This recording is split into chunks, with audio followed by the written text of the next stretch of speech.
You have to make it work. And nothing more than COVID showed how real that is. If you give 100% and you fail, you know you gave everything. If you give 90% and you fail, it's your fault because you missed the 10%.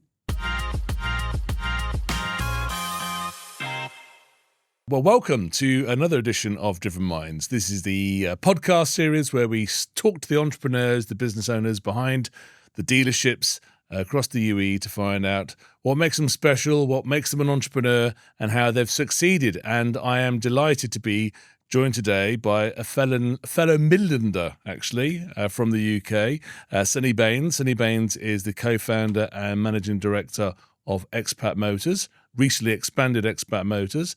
Welcome to the podcast, Sonny. Thanks, Craig. Pleasure to be on board. You are the best dressed person we've had on the show so far. Thank you. That is a very sharp jacket you've got there. So looking good. So look, thank you very much for joining us today. I know you've seen the other podcast, so you've got a general feel for how this thing rolls. So what we like to do first, before we talk about the business, we like to talk about you. How you got to where you are today, and we like to start with your school. So you are West Midlands, right? I'm correct in saying Solihull. So posh part of Birmingham. Posher. So I was Coventry, not the posh part at all. Yeah, so almost neighbours. So look, it'd be great to talk us through school life, home life, what happened, and then how did you get into the motor industry? Yeah, grew up in Solihull, as we just said. Went to Alderbrook School, famous for its purple uniform. There you go. Wasn't particularly academic. Didn't enjoy or, enjoy going to school or not enjoying going to school. Parents were quite adamant that turn up every day, no days off, feeling a little bit off. No, you're still going in sort of thing. Wasn't very applied, but the main basic subjects which I knew that I had to leave with some sort of qualification were English, maths, science. So managed to just scrape some qualifications with those. And hadn't really found any sort of my feet with anything that I'd wanted to jump into at that stage because I was really, really young. Moved into college, studied media and communication studies. Okay. And again, parents constantly pushing for higher Were they happy education. with media? Not particularly. I think they probably would have preferred, as a lot of Asian parents, maybe something more academic, medicine, something along those lines. Yeah. But for them, as long as I was still progressing through further education, they were happy. And then studied media and communication again at the University of West of England. And then I was a dropout from there onwards. Right. Got a little bit older, started to party a little bit. And education wasn't really on my forefront then. But I was in the Army Cadets during that time as well, which I was very keen on pursuing. There you go. So discipline then. Yeah. And my father was very keen to make sure that I became a disciplined adult, but wouldn't let me join the army. Then moved on to wanting to join the police. So did an access to the police service. All right. Passed the physical and all the aptitude tests, and I was dead set on being in firearms or a dog handler. All right. But then started partying again and then changed a different direction and started to get into cars, started to pass my test, started to, buy my own car and really started getting in. So that was still in Solihull, was it? Yes. So in Solihull was when you first started to buy and sell some cars? So it was just in a transition from moving from Solihull to Warwickshire. So Mum and Dad then reached a point where they wanted to move to a rural area. Right. And this actually massively helped me, my first step on the ladder in the automotive industry. Right. So I used to find the best cars that I could. So really good history, very well looked after, sort of one owner cars that maybe needed a bit of servicing and maybe had a scratch wheel or two, that kind of thing. And because I was selling them from a very more affluent area, from parents with quite a nice house, that really helped in the sale because prospective customers were coming to buy from a nice area. So it then meant that the car felt like it was coming from the right place rather than selling it from a street in Coventry or Birmingham. I leave Coventry out of it. So that you were selling from your parents' house, were you? Yeah. What did Mum and Dad think about that? They didn't mind, actually. Oh, really? They saw that I was getting my teeth stuck into something that I enjoyed. Yeah. They saw that I was doing it the proper way. Right. And I was treating it as a business. I don't think they were too keen that my studies had taken a back step for me buying and selling cars, but they were at least happy that I was doing something that was making money and keeping me from just being a delinquent or otherwise. So this was basically your full-time job, was it then? You were buying and selling, or did you have another job as well? No, so it was alongside. I was actually struggling we'll go into all the jobs that I've had maybe in a little bit, but I just kept changing between different things, and we spoke about me working for McDonald's. Yeah. The other I was day. a little chef. Yeah. Which is ironic, being 6'7". I was Big chef. So, I worked at McDonald's on the weekends. This was all alongside Army cadets in college and stuff like that. I'd done paper rounds before. I'd worked in local news agents. So I was getting a good taste for customer service. If I look back now, that was really setting the foundations on how to be good at customer service. Couldn't get my teeth stuck into anything substantial that was going to make enough money to make a full-time job. And the cars was kind of a hobby. And my dad's a telecoms engineer, and he said, right, I'm going to get you a job working for BT. Right. So, okay, Mum said, look, it will suit you. It'll get you out and about. You'll enjoy that. You don't want to be stuck behind a desk. So I did that for 4 years and bought and sold cars alongside that. Okay. But yeah, I didn't particularly enjoy that time working for 4 BT. years at BT. Climbing poles. Oh, right. Wires. Yeah, I was involved in all of the engineering side of Oh, right, telecoms. okay. That's quite an interesting business, BT, isn't it? Because it felt like it was owned by the government. It was kind of, which it was. Wasn't It was, yeah. My dad worked there for 40 years. Right. He's retired now. Well done, Dad. And it was a post office. It was privatised, I think, don't quote me on this, but maybe in the early 90s or something like that. Yeah. Maybe late 80s. Remember him going from a bright yellow van to this trendy grey van. That's right. Yeah, he had all the vans. Yeah, it's flooding back now. And yeah, I didn't like that job at all. And I knew that I needed to do something to get out of that. And I started a chauffeuring company as well around that time after BT. Right. Still buying and selling cars. How many cars are you buying at this stage? Not very many at all. Maybe like 3 or 4 a month, something like that. Right. There's only so much you can sell from your mum's house without anyone getting irritated. Were you on Auto Trader at the time? Were you advertising on Auto Trader, or were you? Yeah, Auto Trader was the main, and private ads, which probably shouldn't have been doing at the time because it was then should have morphed into a professional outfit. There was a rule, and I think it's 7 cars a year. I think you can say in the UK. Yeah, something like that. Yeah. Somehow it was such a long time ago. Somehow flew under the radar. I was just selling them as privately. Yeah. But looking back at my now mature self, that's not the way to do things. You have to do them properly, which we do now, of course. Of course. And so, chauffeuring company. Were you the chauffeur? I was the chauffeur, and I had a hat, and I did wear a tie and a suit. Got the jacket still? Yeah, this exact one actually. And the relationship with the venue didn't go very well for reasons I won't go into. So that kind of fell flat on its face.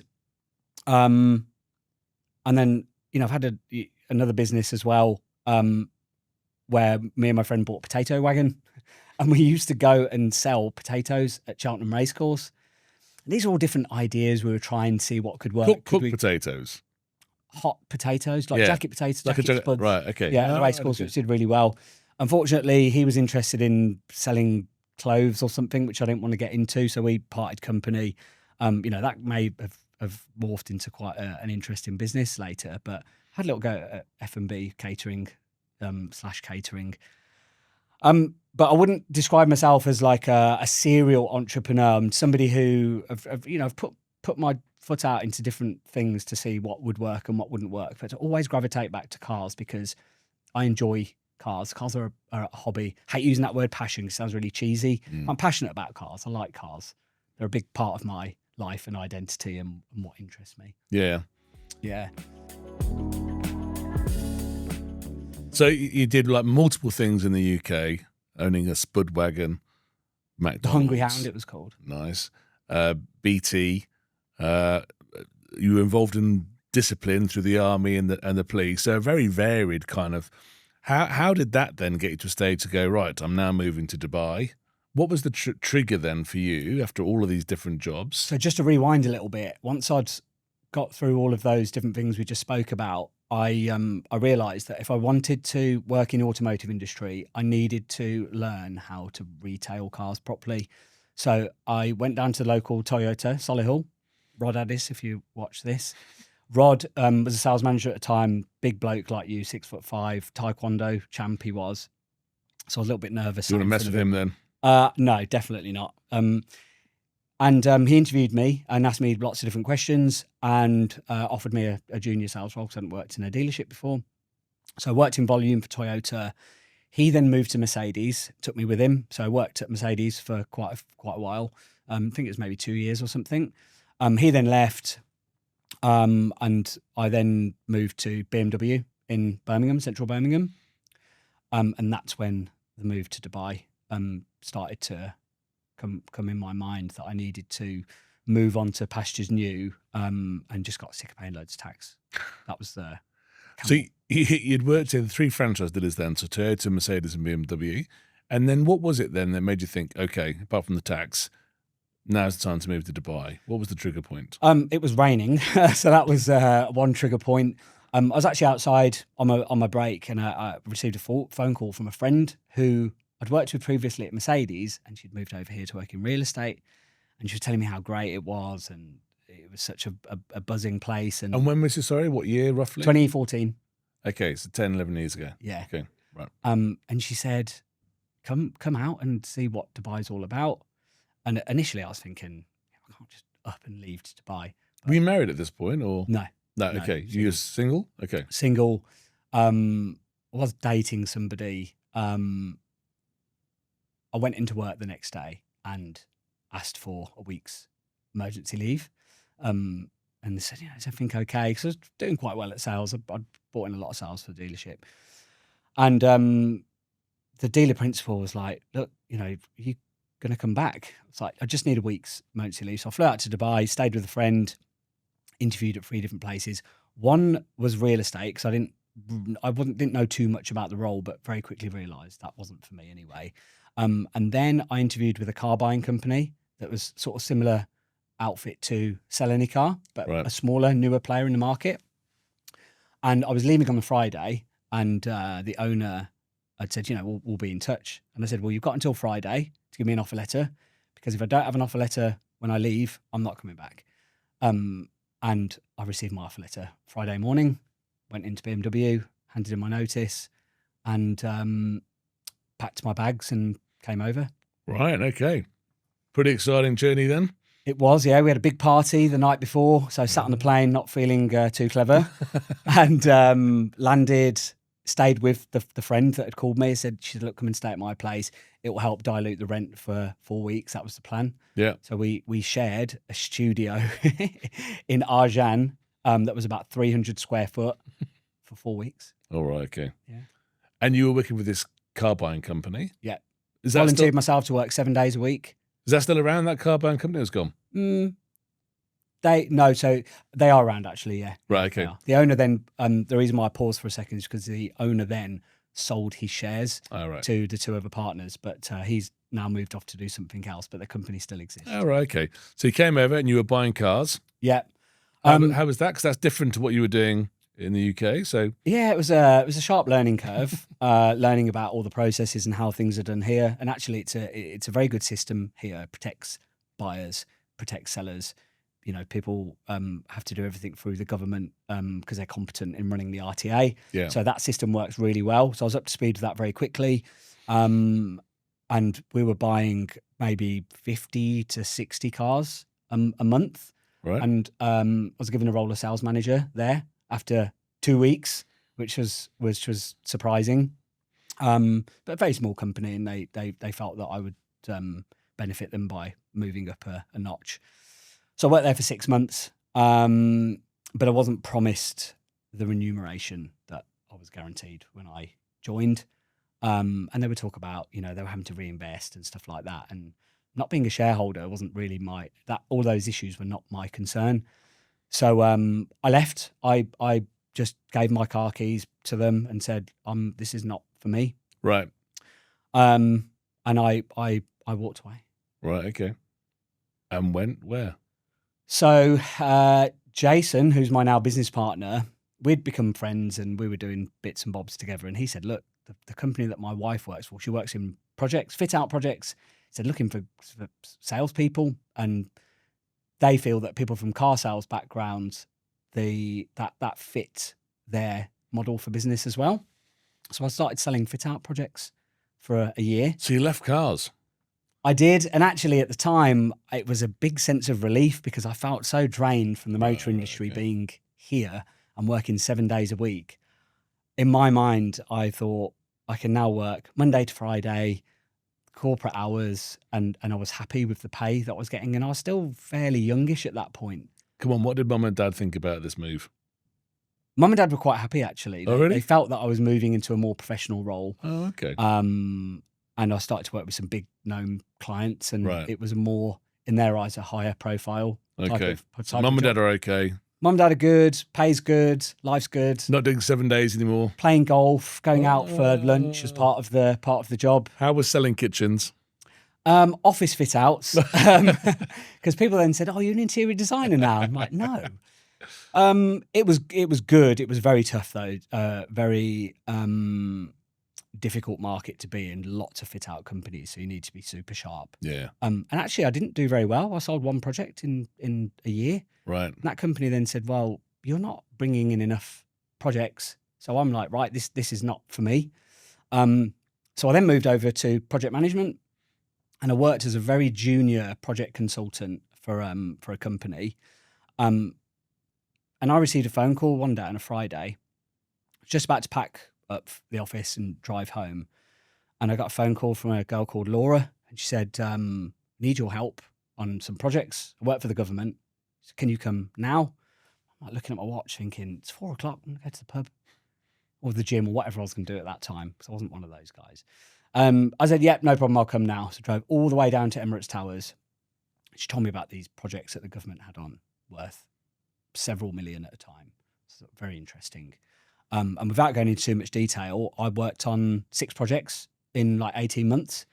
And the bonuses the company were paying were really healthy, and I was really happy for that time. So you were a project manager? I was essentially a project liaison. So I wasn't on-site project management. I was the eyes and ears for the government department that had engaged in. How did you have skills to do that? I learned really quickly. Right, Really quickly. Right. Yeah. But it was more common sense, in my opinion. It was going to the client, getting their feedback, answering their questions, or if I didn't know the answer, going away, getting the answer to those questions, and then go and seeing them again. Okay. It's not a very difficult job. It was Right. just being normal and smart and Yeah. using Common your sense. initiative. Well, common sense, underrated skill, common sense at times. Absolutely. So, all right, 18 months of this, where next? 18 months of that, going really well, more projects coming in, and the head of projects gets promoted to GM within that company. And me and her don't see eye to eye at all. In her opinion, they are paying heavy sums of money to somebody who doesn't need to be there, and they could manage themselves. They didn't value your common sense then? Absolutely not. How dare they? So I know I needed to get out of there. Me and her, it was like going to the office. What year is this roughly? 2017. Okay, 8 years ago. All right, yeah. So I knew I was going to be managed out of the business. Yeah. And my thirst for getting back into cars started to really come back then as well, because I started to miss working with cars.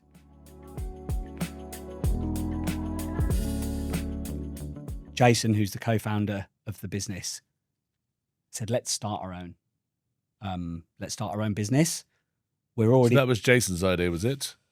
Yeah, he was already doing it, Oh, okay. but he wasn't doing it. He was doing it as a freelancer, Right. and we both knew that the two combined skill sets were going to make something special. So we got to the drawing board, started looking at brand.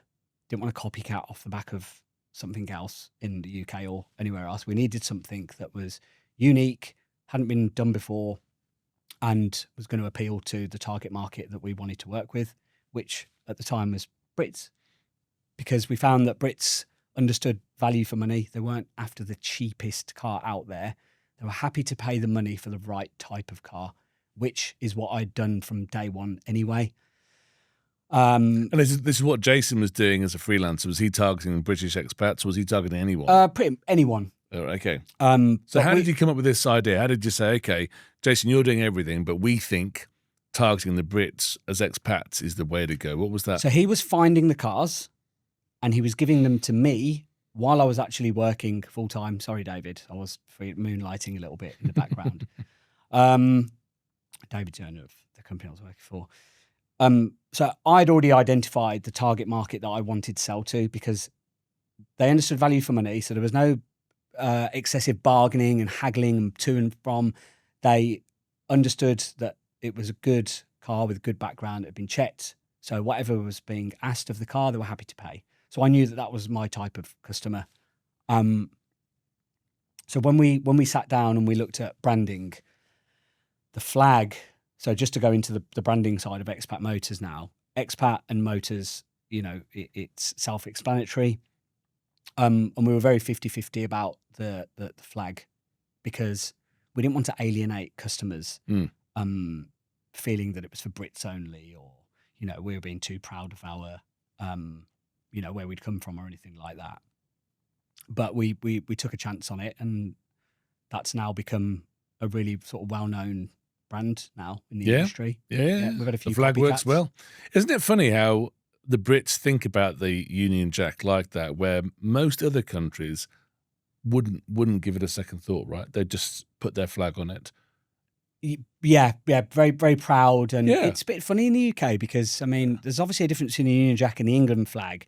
And it's silly that, in this country, they're very proud to fly the flag, and every country should be. 100%. And I don't agree with this notion of, the multicultural side of the UK shouldn't then fly the flag. Yeah, you drive around America and you see their flag in gardens of literally everywhere. Their houses, their cars. And I think they do a very good job here as well. I think the flag is. Actually, our new polo shirts, we've got the flag on it. I think we're proud to be here. We're proud to represent the flag. I think that's great. Yeah, we put the UAE flag on the arm. That's what we do. Yeah, guys' t-shirts. Yeah, it's nice. Okay, so this was 2017. Yeah. You and Jason said, right, here's our niche market. Here's what we're going after. How'd you go from that idea to actually becoming a dealership? What were the processes you had to go through? So it was working out the capital. Did you have any funding? Yeah.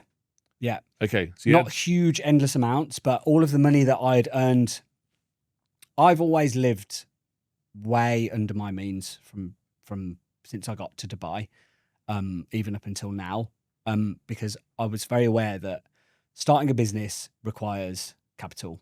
And if you can't get it from the bank and you don't want to go for an investor, or you can't find an investor, it's got to come from somewhere. And it's not going to be the bank of mom and dad. It's going to be the bank of my back pocket. So me and Jason were fortunate enough to have some funds to start off with. So we worked out what we wanted to invest. We already knew where we were getting the vehicles from. So the next step was premises. Where are the vehicles coming from then? So they'd be from end users who, off the back of previous work that we'd done, referrals. Okay. Yeah. So it's mainly referrals, or were you getting them from Facebook or? Not so much. We could look on some of the platforms as well, some of the well-known online platforms. Yeah. A lot of bad cars on there, but because of my automotive experience, I was the guy in the company out of the two of us which knew when I saw a good car, I knew it was a good car. Yeah. And I could very quickly find the holes in the bad ones. Mechanically minded, but not a mechanic, and very methodical in my approach to check these cars. And I'm just checking them all myself. It's the army discipline, you see. That's what that's it. Yeah, polished shoes and car checking. Okay, so you get cars. You'd got the brand. You got a bit of funding. Did you get premises, or were you still operating a freelancer and just? So in the early days, I remember. Sorry. When I first met you. So this takes us back to when we first met then. Yeah, so in the early days, days, I was parking the cars actually just around the corner I lived in Tamani Hotel, and me and Jason would have like 3 or 4 cars, and I was parking them in the building till one day security stopped me and said, "I know what you're doing. Stop it." Right. So at that point, we were on the verge of finding some premises. We were looking, and Dubai is not an easy place to find suitable premises because you need to tick all the boxes. Yeah. So after a few weeks of searching, we found an office, 500 square foot, 5 spaces down in the basement, and a courtyard, which we spoke about. So all of the facilities that we needed were all on one vertical of the building. So it meant that we could just shoot up and down. It wasn't crossing left and right, and it was really efficient for time. I was very lucky to find that building. We stayed there for 3 years, and that was during COVID, which was a tough time. So premises were then sourced and found, and we started operating from there. So it was me, Jason, a driver, and we needed to switch it up a gear. Right. So we started to employ. So every task that we identified that was bogging us down and stopping growth, we employed somebody to take that over from us. Yeah. So that allowed us to move forward. And how many cars did you have back at the office block? What did you get up to? 40, 50. No way. Yeah, we took over the whole of B3 and half of B2 in that. Oh, very good. Yeah. I mean, that's impressive, isn't it? To think you were at a stage where you were selling 40 cars based from an office block with a car park as a forecourt. Just shows you can be done, right? It can be. It's not about necessarily fancy premises, and it was a USP at the time because we could sell the cars cheaper because we didn't have huge overheads, and customers would understand that they're not getting a fancy experience or even an average experience. They're literally coming to buy a car from a basement, and we take them up to the courtyard upstairs and try and make it as a nice experience, consumer experience for them as possible. But we were still ultimately selling out of a building in Al Barsha that had a spa massage centre on the ground floor. There you go.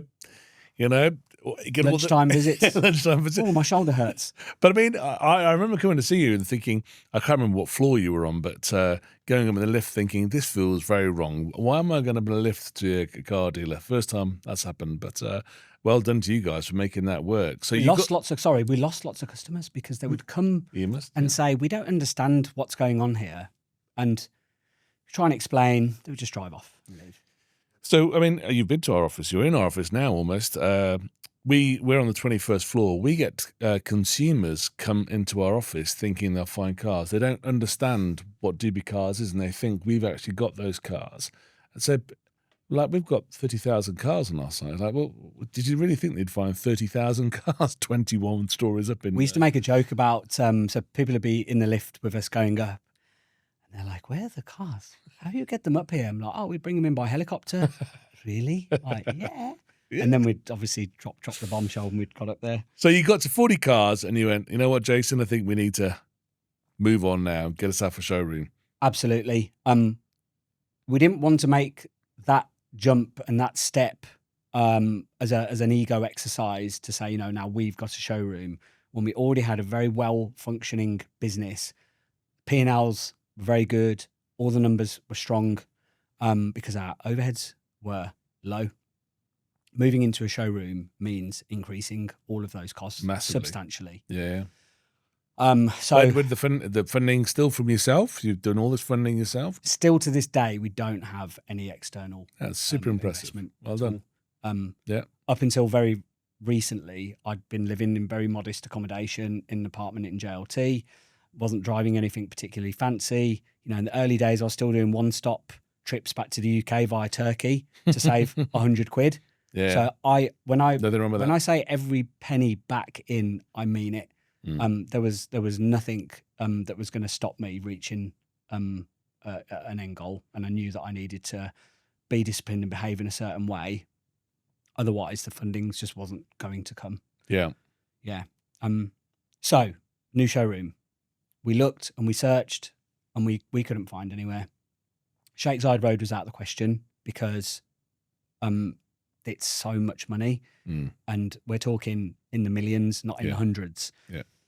So now we needed to establish what boxes need to be ticked for us to get into this new showroom. Parking, very important. Traffic, very important. The rent and overall location. So we searched, and there was always something which meant that a prospective premises wasn't suitable.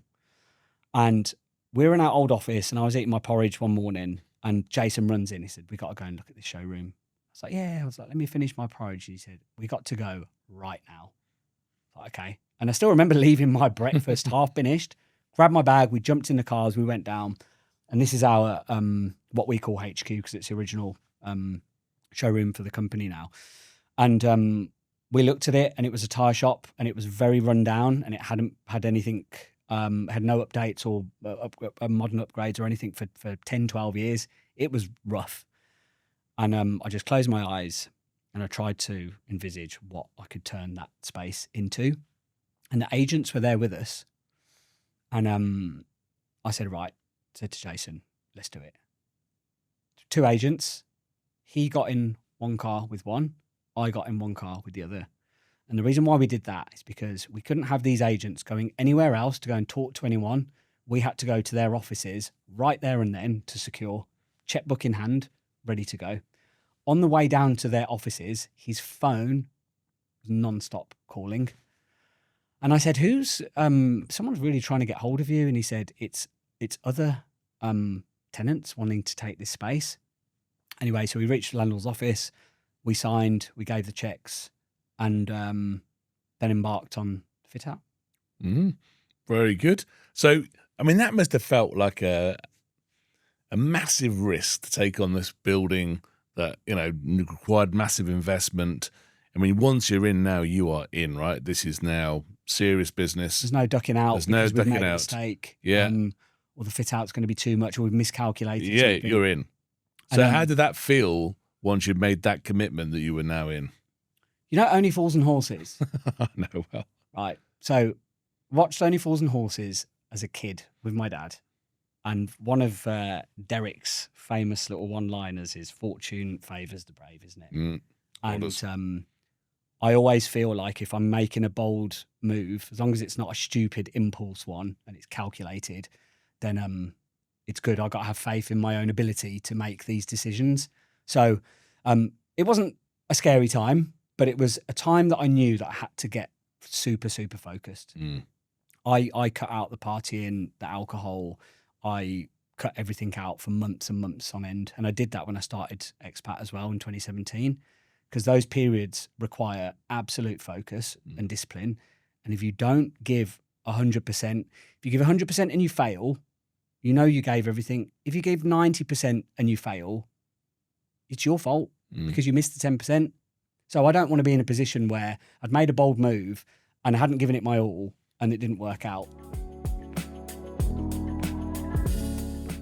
Where do you think that comes from? Because, you know, if I listen to your life up to this point, it didn't feel like you were 100% guy. I'm not being No, I agree with you. I mean, the Spud van didn't feel like 100%. BT didn't feel like 100%.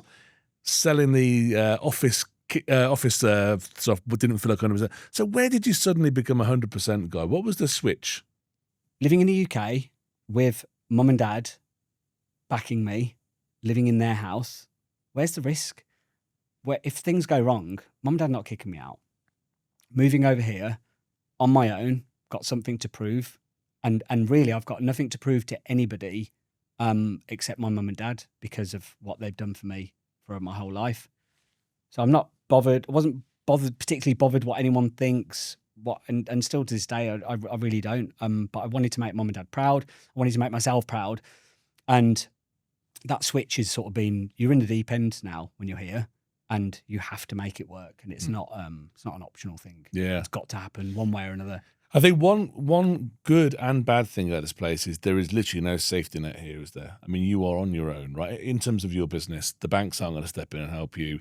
The government won't step in and help you. You can't go bankrupt and say, "Oh, I'm sorry." Well, exactly. You have to make it work. And nothing more than COVID showed how real that is. I don't know how you fared from business, but we found COVID tough because, there was nothing to support us, right? We were on our own.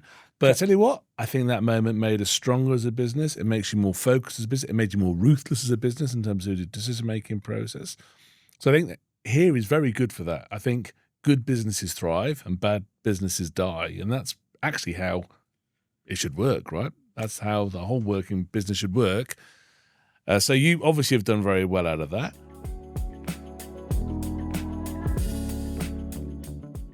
You've grown this business. I was lucky enough to come to your showroom last week and see Expat 2.0, which is amazing. So well done on that. You've now got 2 fantastic showrooms in operation. You've obviously committed massively to this, and you've taken huge financial gamble. So well done. You are definitely a brave entrepreneur in my books. You must have learnt a lot of stuff. Lots of stuff. Now, don't tell me your trade secrets, but what have you learned on this journey? I mean, you've given us actually some really good insights around discipline and focus and commitment, but what else have you kind of learned on this journey? One of the key things that sticks out is sticking to the fundamentals. So remember earlier on I said that when I was selling from mum and dad's driveway, I wasn't interested in flood damaged, smashed up, repaired, that kind of stuff. And I've learned if you stick to the fundamentals, so even today now, around 80% of the cars that we get offered are rejected. Yeah. Because they don't meet the standards. And I'm not going to deviate off my core values as a retailer just to make some money. If people want to make a quick buck overnight, go for it, but what comes at stake then is your reputation. So I can walk around the whole of Dubai Mall. I regularly bump into old customers. I could be out for dinner, an old customer might be sat opposite. And I've never had a single altercation or, somebody giving me the side eyes because we sold them a bad car, anything like that. So reputation, keeping the reputation is probably the most important thing.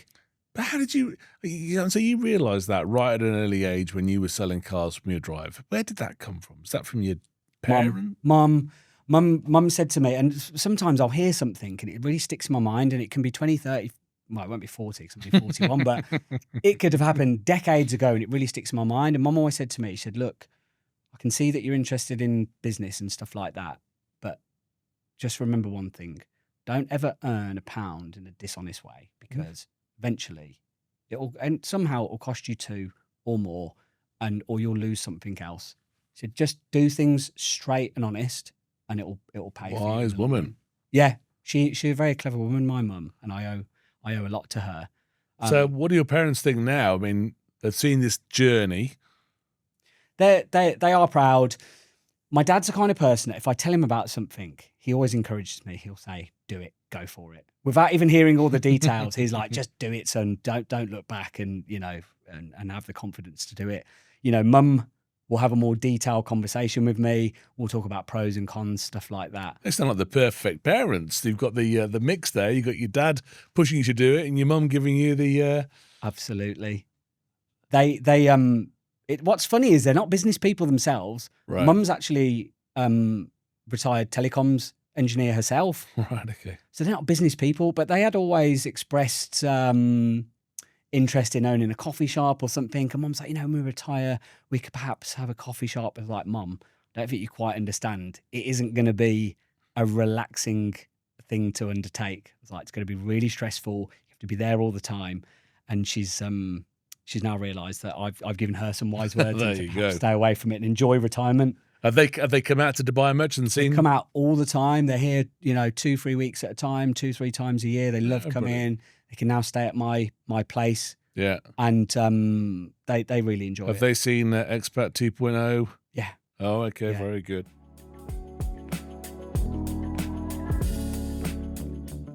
So just going back about the lessons learned. So you talked about, having these values, finding your values and sticking to those principles and values early. What else have you kind of learned on the way? You must have made some mistakes, right? Everyone makes mistakes.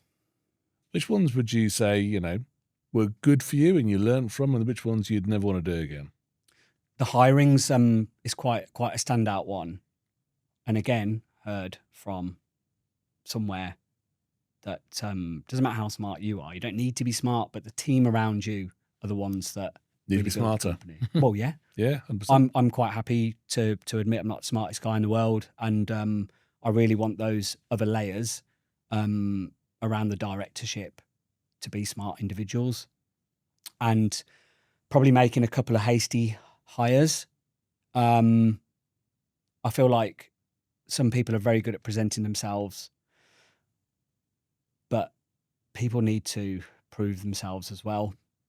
People present so well in interview, come on board, and we've had a lot of management applicants that felt like they'd reached such a high status level within a dealership that they were just going to sit in their office all day and bark a couple of orders, and that was going to be it. But we know that automotive retail isn't like that. It's very hands-on. Yeah. And even still now, walking around the showroom every day and, constant communication with the management and even the sales guys and logistics and admin and marketing and photography. So everybody is a well knit unit. So I regret some of the hires, perhaps. So what are the lessons learned in hiring? Because we've had Talib here before from DubiCars, who's basically hired the whole of Scotland to come and work from all his school colleagues, because it was all about trust for him. It was all about, I want to make sure I trust people, and then I can work with people. If I trust them, I can work with them. What's kind of your philosophy now around that hiring piece? So the cars can be the best cars on the market, but the individuals that are working to sell them to the customers have to be equally as good. So all of the guys that work as in sales, including sales manager, are all 10 years plus in British automotive dealerships. Okay, that's a criteria now, non-negotiable. Absolutely. And the reason for that, being gone through it myself and hiring outside of that, it clearly shows the distinct difference between how you were taught from the beginning, and that stays with you. You don't suddenly just start veering off a way that you had done things in the past. So our German friends in the UK for the prestige brands that we all know, I won't go into them, all heavily enforce a certain way of presentation, process, and how things are done. Also our Japanese friends, same thing. Yeah.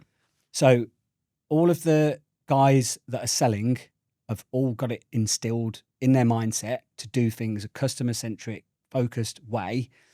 And then that means that I'm confident that I don't need to be standing over them every 5 minutes to make sure they're saying the right thing, doing the right thing, and taking the customer down. Yeah. They also don't have targets. We're probably one of the only dealerships in the UAE that I know that don't have sales targets. We don't need to enforce pushing cars onto customers. Somebody wants to buy a car, it's here. We'll help you the best that we can. Yeah. But only the customer can make a decision. And nobody wants to get forced into buying a car and then that evening or the next day or later think, I shouldn't have done that. I didn't do it at the right speed and my speed. I didn't make an informed decision. And I actually learned the opposite from when I first started in the industry. Vardy's, which you'll Yeah. Old Reg. boiling hot coffees, don't give the Part X keys back. Keep them there. Want to call your wife? No problem. Call them now. I'll give you 2 minutes. All that kind of stuff. It's all a little bit pushy. Yeah. And that's why I don't like the reputation that used car dealers have, because when you hear used car dealer, what's that film, Matilda? Wormwood. What's his name? And he's rubbing his hands together. Yeah. That is like sort of the typical used car dealer, isn't it? Yeah. And I really want to get away from that. And I have from the beginning. And I think we've done a good job of doing it. Yeah. Very good. So, I mean, obviously, you make sure you buy quality cars. You make sure you hire quality staff. You don't have targets, commissions. So it's a stress-free process. What else do you and you're targeting British expats, but what else kind of makes you stand out in the market, do you think? It's the concierge, you could call it, of buying a car. So a customer can come in, we'll take care of all of their finance, don't need to lift a finger. We've already got all of the contacts in the bank to liaise with them, all of the paperwork, admin. They don't even need to come to the RTA to register the car. We got a relationship with the RTA. bring in their ID. We can make everything happen from the minute they step foot into the dealership to the time that they're driving away. But it's also the aftercare as well. Sean does a really good job. He actually takes phone calls, probably 20 a day, off customers who just need some further advice. They might have bought a car a month, a year, or even 5 years ago, but they can pick up the phone. The other thing as well, and I think Naz mentioned it, if you were to call 800 Expat now, you will get through to a qualified 10-year experience British salesperson. And that's for purchasing or sales. Right. So obviously we buy a lot of cars as well. And people do not want to, and just to reiterate what Naz had said, people don't want to pick up the phone, get through to a receptionist, say they're going to get a call back, and then you don't. And then you're just irritated. And you don't like the brand all of a sudden because you've been, not treated correctly. Yeah. And it's so important over here as well, I find, in Dubai, because you've only got to upset one customer. And even though people won't, obviously for all the right reasons, won't slag you off on social media, but they will certainly post I've had a bad experience. And once you have that reputation here, the market's small, right? Mercedes-Benz, because I was trained by Mercedes-Benz direct, not as a franchise. I went to their, you have to go on an aptitude day to even work for them. They say that if a consumer has a negative experience, they will tell 8 people. And it's almost likely that those 8 people will tell another 8 people. All of a sudden, if a company does that a few times, there's quite a few people that are going to have 100%. A bad thing to say about your firm. And ironically, they'll probably need to tell 2 people if they had a great experience. It's just the way it works, right? Absolutely. People like spreading bad news, don't they? So if you give them the ammunition, they will spread it. How do you see the industry going, and where do you see the growth opportunities for your business? Yeah, it's an interesting question. Trying to see into the future and trying to adapt the company to meet that. And we've had a lot of companies globally that want to become a powerhouse in retailing cars. I won't mention the names, but they all seem to try and fail, because for me it's quite a personal, almost bespoke thing to buy a car. It's almost like you're getting a suit. You need to go in and talk about all of your needs and wants, what's important, what's not, and then establish what can you afford. And then all of those things need to be married up together in order for you to get your end result, which ultimately is buying a car. I think there's lots to talk about AI and how AI is going to integrate into different industries and how jobs are going to go. Now, being realistic, I can't see AI taking out retail car sales, but what I think it will do is make the experience a lot easier for people. So at the moment, a customer is looking for a car, all the options thrown at them, even if they're looking directly at Expat, right? They'll go through the website, they might need to search by make and model, but wouldn't it be way more customer focused to be able to put in what things are important to you, and AI to basically give you options on what it thinks would be good for you. How else? I mean, look, the EVs seem to have taken off very sharply and now seem to be completely dying out. We could have a whole new podcast on that, but I agree on that. Hybrids are going well. Hybrids are going well. Chinese are going very well. Yeah. I can see some of the other manufacturers almost quaking in their boots. And I'm seeing Chinese stuff now that's only been developed in the last year that is looking pretty exciting. Almost to the point that as a car guy who historically would always be German only, or Jaguar Land Rover, don't talk to me about anything else, I'm seeing some stuff that's like, that seems very interesting now. So that rocks. I do like the look of that rocks. So, the big square thing. Yeah. Good looking vehicle. The quality's getting great now. Yeah. So I think some of the other manufacturers are going to have to adapt. They're not the kings anymore, or they're certainly going to be knocked off their throne in years to come. We've got driverless cars potentially coming in. I think that's still quite a way out yet, but you do get driverless taxis in San Francisco. Yeah, well, they'll be coming in Abu Dhabi soon, won't they? So, I mean, but whether that's going to have a massive impact, as you say, in the short term, I just can't see it. I think it's a nice thing to have. I think it'll ease some of the congestion, but I don't think it's the answer to the problems yet. Yeah, interesting. I mean, if you look at I suppose the macro, population's growing, new product is coming in at great price point. So, and, the car market here is going to be incredibly important for a long time to come, right? Because the public transport system just isn't good enough to cope with everything that it needs. The hundreds of kilometres of roads that they're building now says itself that the cars are going to be needed, required. So you should do quite well. Absolutely. Life should be good. I hope so. We just keep adapting, and we want to keep in stock what people want and need. Stick to the fundamentals, make sure they're good cars. If I had it my way, if a car was involved in an accident, it should just be crushed. It shouldn't be allowed to be repaired and put back on the road under any circumstance. Okay, if it's a body scuff or a scratch, that's a different thing, right? Right, what we're just talking about, the future of cars. Yeah, we just got to keep adapting, and we'll see some changes with Chinese manufacturers, I think. Yeah. That's a big standout. Thank you very much for coming in today. I think anybody who comes to Dubai, saves their money, invests it back in a business, and has the values and discipline you have deserves to do well. So I hope everything goes well for you. Thank you for sharing your experience today. And look, I think people that watch these, listen to these podcasts are looking for inspiration to come in and do something in Dubai, and you're giving them that. So thank you very much for your contribution. I wish the best of luck. Thanks for having me. Really appreciate it. Thanks for your time. Thanks. Cheers.